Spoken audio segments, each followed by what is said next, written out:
After having a bush camp couple of nights in Australian National Park, I was hitting the road again. It was a really hot day without shade around. A bicycle computer shows 42.5 Celsius. Tree making shade was a blessing. I wanted to know the real temperature, so I brought out another thermometer and I put right next to a bicycle computer. Temperature went down when there were trees. Finally, I arrived at civilization after staying at the bush, and the temperature showed the same number at both. It seems under the sun, staying over asphalt made so hot. In Australia, there is always a free public toilets at the town or city with drinkable water tap, which is not common in most of countries. Seriously, what's the point of paying tax when you can't get free public toilet? Toilet paper was running out when there was pandemic starting. It means sharing right with a civilized way is the most important human right. I hope there's movement about no public toilet, no tax. Or let's say no public shitting, no tax. I just bought this from a grocery store. I really wanted to buy a fried chicken to get a high calories, but I decided to have healthy food.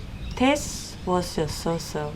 And I was right, it made me hungry so quickly, which was not good on the road. I decided to take a ferry rather than having another bush camp around this small town.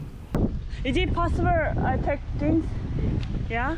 We can just put it in. Alright, thanks. It's the last ferry today, right? Yeah.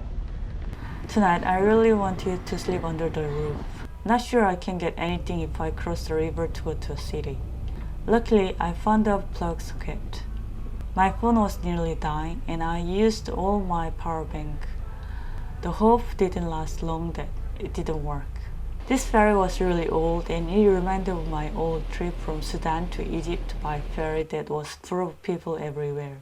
Then I found a Russian traveler and we became a friend and tried to protect each other from that crazy ferry. Later, we found a basement and slept there. As soon as arriving in Egypt, we had a really hard time but soon met a nice host who took us sailing boat. It was really a relaxing memory at desert with her playing ukulele. It has been 10 years and sometimes I contact her. She looks like settling down in Norway. I met 1,000 people while traveling the world and sometimes I think of them on the road like this. My happy memories were over and now I have to find a place to sleep. This was a beautiful city, but how come there is no roof where I could sleep tonight? I just went to the grocery store to buy food. When I was about to leave, I found a plug socket. Yay! But it didn't work.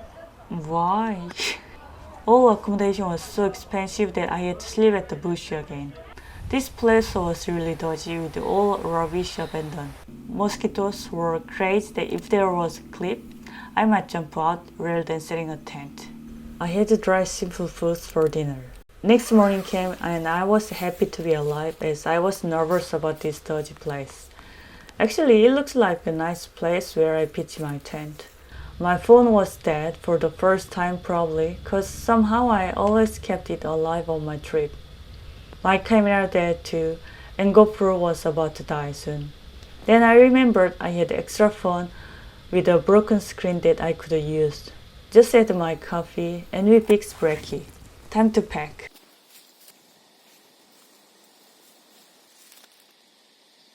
Let me show how I found the camping spot.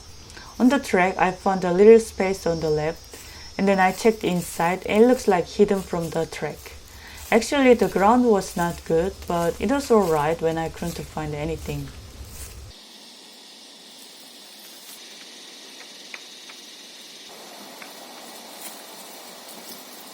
I just came to a shopping mall to charge my stuff.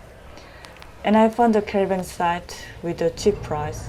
If you go to a shopping mall before they close, usually there is a $4 meal at Asian corner. This was the healthiest and cheapest thing to get in expensive Australia. I just had a shopping for a few days' food. I always doubt how I can put all these foods at the back after finishing the shopping. But I never failed it, and sometimes if something left, I carry it behind. Caravan Park's office closed at 6 p.m. and then they left an instruction at the safe box. It seems the site was big, There was a cafe. The house at the right was for the permanent residents and the left was for tourists. My site was called Eco Site. I was confused to find it. And here was my place. I asked them a quiet place and I got the site nearly at the end of the road. I always love to check the ground and find a high point to put my head there.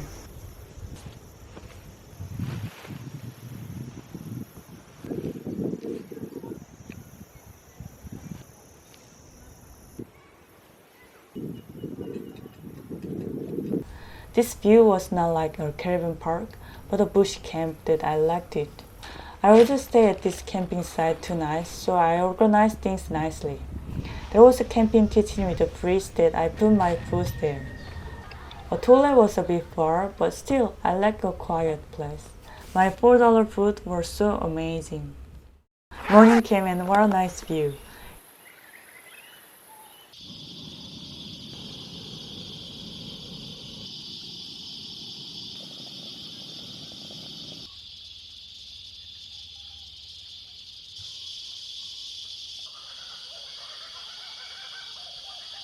It was a weekend that the camping site was busy. The beach was at the behind on the map that I wanted to check it out.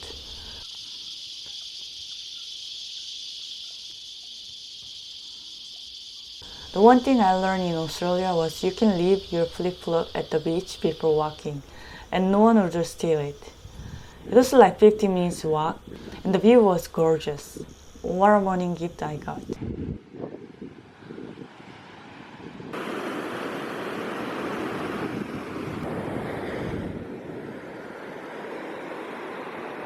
Just back to the camping site, and yeah, it was still there. I forgot to close the tent, but anyway, everything was the same as I left. I was charging everything while having a breakfast. This was camping kitchen. Usually a caravan park provides a stove, but this place had only barbecue grill. I just got an idea of keeping electric stuff safely.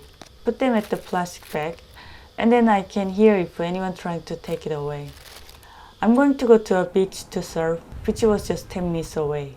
The water was quite clear, and the scenery around was beautiful, and I had a little fun.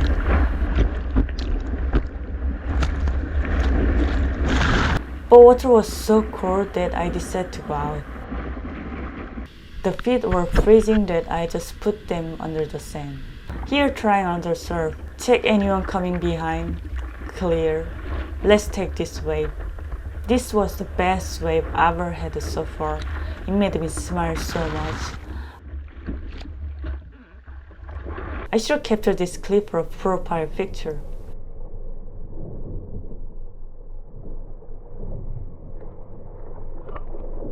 What an amazing moment. Just back to a camping site.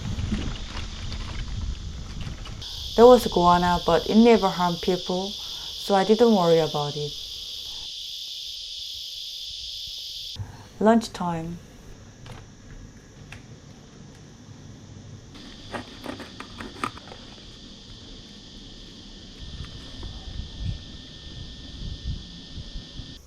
And then just relaxing at the tent. Time always flies so fast. Already it was dinner time. And who, even after 8 years situation, I get confused.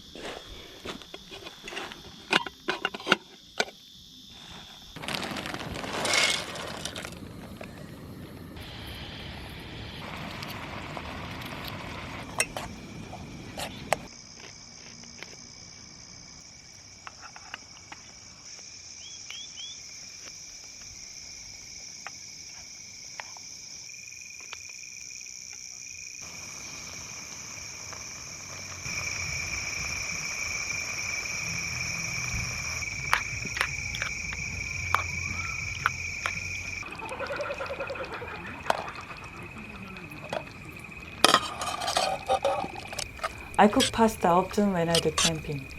Due to mosquitoes, I decided to eat at the tent. Then I got a visitor. It was possum, a native Australian animal, which you can see easily. My pasta was amazing. And then this person was trying to check out my stuff.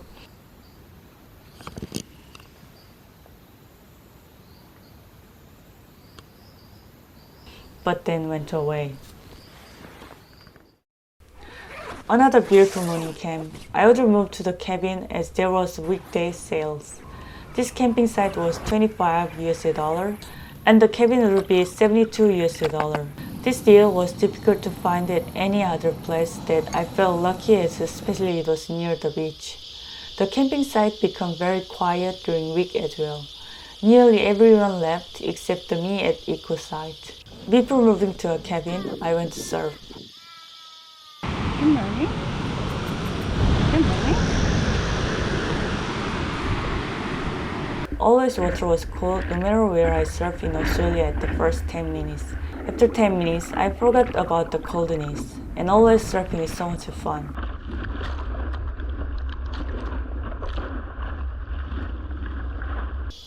Just packing to move to the cabin. Finally, I would sleep under the roof without mosquitoes attacking. I found the cycling trip during pandemic was different. I can't use a host website like warmshower.org or couchsurfing. I can't ask people, can I set up my tent at your place? So I didn't get that much chance to interact with the people as I can't stay at their home. Also, I started spending more money to stay at the hostel and camping site. So somehow, I felt so lucky that I nearly finished my cycling trip at 6 continents before pandemic starts, cause this pandemic made traveling less fun and less interesting. Let's see how the cabin would look like.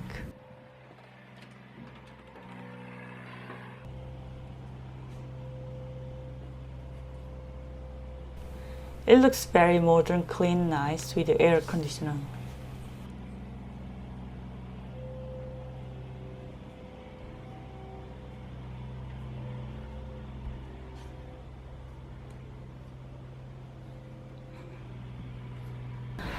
I can clean old wax easily if I leave the surfing board under the sun. Time to do laundry. I just use a shampoo and step on them. I've never paid a laundry machine last 10 years of my cycling trip except the one time 2 weeks ago. I still felt it's a waste of money as I can do it by myself. Also sometimes when I'm invited at someone's house to stay, I can always use a laundry machine. The difficult part was squeezing water. It made my palm hurt sometimes. Bring new wax to surf. It was a bit long ride and so much fun. And then I had a crash with someone. The person looks okay and I was totally fine. On the way back, I found a ding. Probably when I had a crash with him, his pin from surfing board hit my board. Can't imagine if it hit my skin. I'll just say I was lucky to avoid it. I had a resin that I fixed it by myself. I like to cook samgyeopsal Korean barbecue when I stay at some nice place as a treat. When I was about to leave, it started raining. Oh well, no choice that I gotta leave here. Anyway, it was really good to stay under the roof after nearly 2 weeks bush camping.